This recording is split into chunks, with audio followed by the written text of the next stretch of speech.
அஸ்ஸலாமு அலைக்கும் வரஹ்மத்துல்லாஹி வபரகாத்து. மதினாவில் செல்ல வேண்டிய முக்கியமான இடங்கள். 1. உஹது மலை. ஹம்ஜார் அலி, அப்துல்லாஹ் இப்னு ஜஷ்ர் அலி, சஹ்ருப்னு கைஸ் அலி போன்ற சஹாபாக்களை வியாழக்கிழமை ஜியாரத் செய்ய வேண்டும்.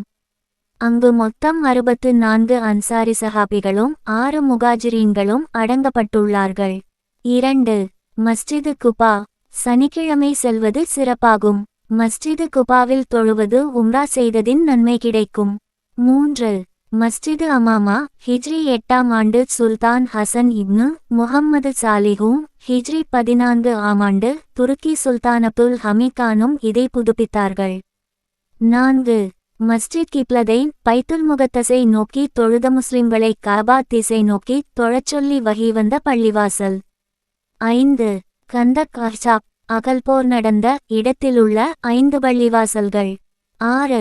ஹஜ் யார் மீது கடமை. தன்னுடைய அத்தியாவசிய தேவைகளுக்கு போக மீதியுள்ள பொருள்களின் மூலம் புனித மக்கா நகருக்கு சென்று ஹஜுடைய காரியங்களை நிறைவேற்றி வர போதுமான பொருள் வசதியும் உடல் நலமும் உள்ளவர் மீது ஹஜ் கடமையாகும்.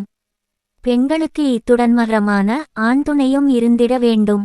மஹ்ரமான ஆண் துணை இல்லாத பெண்ணுக்கு பொருள் வசதியும் உடல் நலமும் இருந்தாலும் அவள் மீது ஹஜ் கடமையாகாது. அவள் வயோதிகமான பெண்ணாக இருந்தாலும் சரி, பல பெண்கள் கொண்ட ஜமாத்தாக இருந்தாலும் சரி. அஸ்ஸலாமு அலைக்கும் வரஹ்மத்துல்லாஹி வபரகாத்து.